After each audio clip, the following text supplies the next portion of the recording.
શહેરમાં અલગ અલગ ઝોનની અંદર પાણીના જે સ્ત્રોત છે, માનનીય પ્રધાનમંત્રી શ્રી નરેન્દ્રભાઈ મોદી સાહેબ જ્યારે ગુજરાતના મુખ્યમંત્રી શ્રી હતા ત્યારે સૌની યોજના હેઠળ રાજકોટ અને સમગ્ર સૌરાષ્ટ્રના ડેમ ભરવાનું જેણે ભગીરથ કાર્ય ઉપાડ્યું હતું, તેના ભાગરૂપે મા નર્મદાનું પાણી રાજકોટ શહેરમાં પૂરતા પ્રમાણમાં રાજ્ય સરકાર દઈ રહી છે.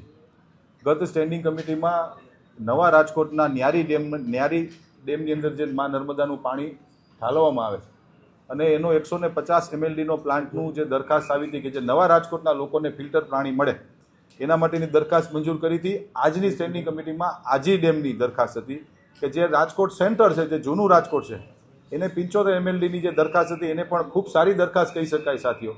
કારણ કે રાજકોટ શહેર જે મધ્ય રાજકોટ કહેવાય, જે આપણું મિડલ રાજકોટ કહેવાય, મુખ્ય રાજકોટ, એને ફિલ્ટર પાણી મળે એની જે દરખાસ્ત હતી એનું પણ અમે આજે કામ મંજૂર કર્યું છે. ખર્ચ અંદાજિત 38 કરોડનો ખર્ચ છે અને 24 મહિનાની અંદર આ કામ પૂર્ણ કરવામાં આવશે. મેક્સિમમ 24 મહિનાની અંદર કામ પૂર્ણ કરવામાં આવશે.